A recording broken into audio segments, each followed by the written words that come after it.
अस्सलामुअलैकुम, वेलकम है आप सभी का इस नई वीडियो में। तो जैसे आप सभी को पता है कि कल 12th क्लास का फिज़िक्स का पेपर है। इस बीच जो बच्चे कल फिज़िक्स के पेपर में अपीयर होने वाले हैं उनके लिए ये वीडियो बहुत ही ज़्यादा इंपॉर्टेंट रहेगा। इस वीडियो में मैं आपके साथ कुछ इंपॉर्टेंट चीज़ें बताऊंगा, जिन चीज़ों को आप अगर फॉलो करोगे तो आपका स्कोर भी अच्छा आ जाएगा और आपका टाइम भी यहाँ पे काफ़ी बच जाएगा। इसलिए ये वीडियो बहुत ही ज़्यादा इंपॉर्टेंट होगा।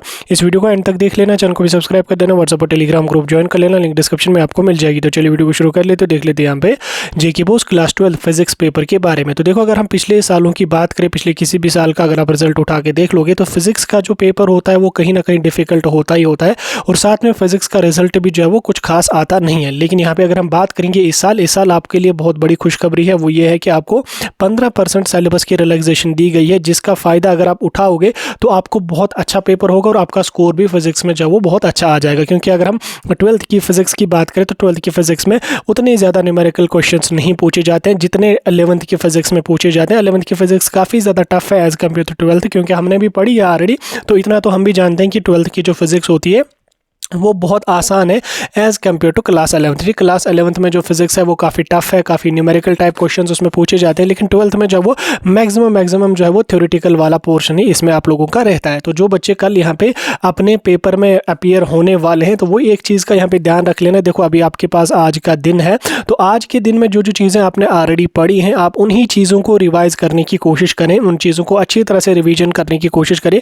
और अगर कोई टॉपिक या कोई यूनिट ऐसा है जो आपसे प्रिपेयर नहीं हो पा रहा है तो उस पर अपना टाइम बिल्कुल भी वेस्ट मत कर लो, उसको छोड़ दो। वैसे ही बाकी जो चीज़ें जिन पे आपकी अच्छी खासी पकड़ है उनको ही आप प्रिपेयर कर लो। बाकी गेस्ट पेपर की अगर हम बात करेंगे तो मैंने आपको ऑलरेडी जो है वो इंपॉर्टेंट क्वेश्चंस यहाँ पे दिए हुए हैं। परसों मैंने वीडियो अपलोड किया था, होपफुली आप लोगों ने देखा होगा। और उसके साथ साथ जब आप लोग कल पेपर देने बैठोगे तो पेपर देने के टाइम आप क्या काम कर लेंगे, क्वेश्चन पेपर आपको मिलेगा, एक बार क्वेश्चन पेपर की एनालिसिस अच्छी तरह से कर लेना। 5 मिनट लगा के पेपर को पढ़ना कि कौन कौन से क्वेश्चन पूछे गए हैं, कौन कौन से क्वेश्चन मुझे आ रहे हैं। ठीक, उसके बाद जब आप अपना पेपर अटेम्प्ट करना स्टार्ट कर लेंगे तो पहले शिफ्ट में आप उन्हीं क्वेश्चंस को अटेम्प्ट कर लेना, चाहे वो ऑब्जेक्टिव टाइप क्वेश्चंस हो, चाहे वो शॉर्ट या very short answer type questions हो।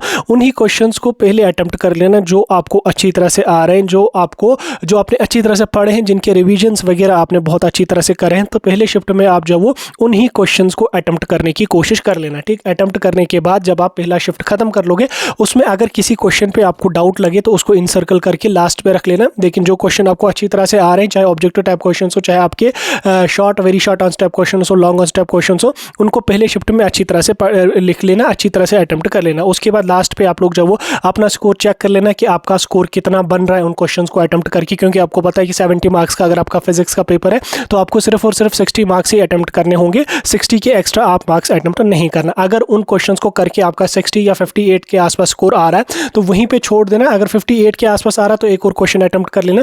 अगर वहाँ पे 60 के आसपास आपका आ रहा है तो अपने से कोई भी और एक्स्ट्रा क्वेश्चन लिखने की ज़रूरत आपको बिल्कुल भी नहीं है, उतना ही अटेम्प्ट करना जितना आपको बोला गया है। लेकिन अगर आपको जो पहले शिफ्ट में आपने किए आपका स्कोर 40 या 50 बन रहा है, उसके बाद दूसरे शिफ्ट में जो वो आप उन क्वेश्चंस को अटेम्प्ट करने की कोशिश कर लेना जिनके बारे में आपको थोड़ी थोड़ी इन्फॉर्मेशन है, जो क्वेश्चंस आपने थोड़े थोड़े से पढ़े हैं, जिनका रिवीजन आप ना कर पाए या पूरी तरह से वो आपको याद ना रह पाए, तो दूसरे अटेम्प्ट में उन क्वेश्चंस को अटेम्प्ट करने की कोशिश कर लेना।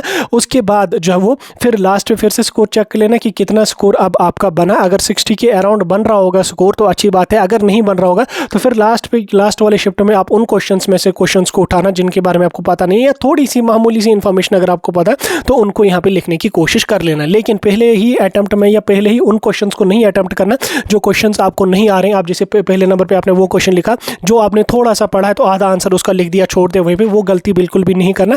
पहले शिफ्ट में उन्हीं क्वेश्चंस को आप लोग अटेम्प्ट कर लेना जो क्वेश्चंस आपको अच्छी तरह से याद हैं, जो क्वेश्चंस आपने अच्छी तरह से पढ़े। दूसरे में जो वो जिनके बारे में थोड़ी थोड़ी इन्फॉर्मेशन है, और तीसरे में आप उन क्वेश्चंस को अटेम्प्ट कर लेना जिनके बारे में आपको ना के बराबर इन्फॉर्मेशन है, तो लिख लेना। और 60 मार्क्स ही अपने पेपर में अटेम्प्ट करके आ जाना, 60 से ज़्यादा अटेम्प्ट करने की कोशिश नहीं कर लेना। हाँ, अगर कर लोगे तो कोई मसला नहीं है, लेकिन फार्मूला यही याद रखना, पहले जो अच्छी तरह से आपको आ रहे हैं वो क्वेश्चंस करना, उसके बाद दूसरे में आप लोग जो वो उन क्वेश्चंस को अटेम्प्ट करना जिनके बारे में थोड़ी थोड़ी इन्फॉर्मेशन है आपको, और तीसरे में जो है वो आप लोग उन क्वेश्चंस को अटेम्प्ट कर लेना जिनके बारे में बिल्कुल कम इन्फॉर्मेशन होगी आपको, ठीक। बाकी आपका जितना भी स्कोर होगा उसको मल्टीप्लाई कर लेना 1.18 के साथ, आपका फाइनल स्कोर बनेगा। क्योंकि 15% सिलेबस की अगर आपको रिलैक्सेशन है तो उसका फ़ायदा आपको उठाना पड़ेगा। अगर आपको अच्छी तरह से पेपर आ रहा है तो उसमें 60 मार्क्स को ही अटैम्प्ट कर लेना, अच्छी तरह से आंसर लिखना, सजा के लिख लेना और पूरी तरह से अटैम्प्ट करने की कोशिश कर लेना। बाकी टेंशन नहीं लेना, परेशानी नहीं लेना।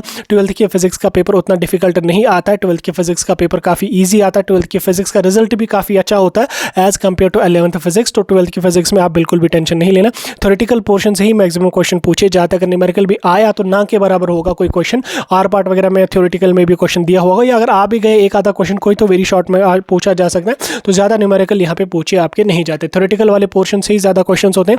अच्छी तरह से आज के दिन में रिविजन्स कर लो, अच्छी तरह से क्वेश्चन को प्रैक्टिस कर लो। ऑब्जेक्टिव टाइप क्वेश्चन जहाँ जहाँ से आपको आ रहे हैं उन क्वेश्चन को प्रैक्टिस करने की कोशिश कर लो। नहीं तो पिछले 2-3 सालों के ऑब्जेक्टिव टाइप पेपर्स देख लो, उनको प्रैक्टिस कर लो, हो जाएगा। बाकी टेंशन लेने की कोई भी जरूरत नहीं। हमारी तरफ से आप सभी बच्चों को ऑल द बेस्ट। इंशाल्लाह जो आपने मेहनत करी है उसका फल आपको मिलेगा। टेंशन नहीं लेना, परेशानी नहीं लेना, सिर्फ उतना ही पेपर अटेम्प्ट करना जितना आपको बोला गया है और उन्हीं क्वेश्चंस को अटेम्प्ट कर लेना जो आपको अच्छी तरह से आ रहे हैं। बाकी मैंने जो चीज़ आपको समझा दी, मुझे लगता है कि आप उन चीज़ों को प्रैक्टिकल पेपर में अटेम्प्ट कर लोगे। बाकी कोई डाउट होगा मुझे कमेंट्स में पूछ सकते हैं।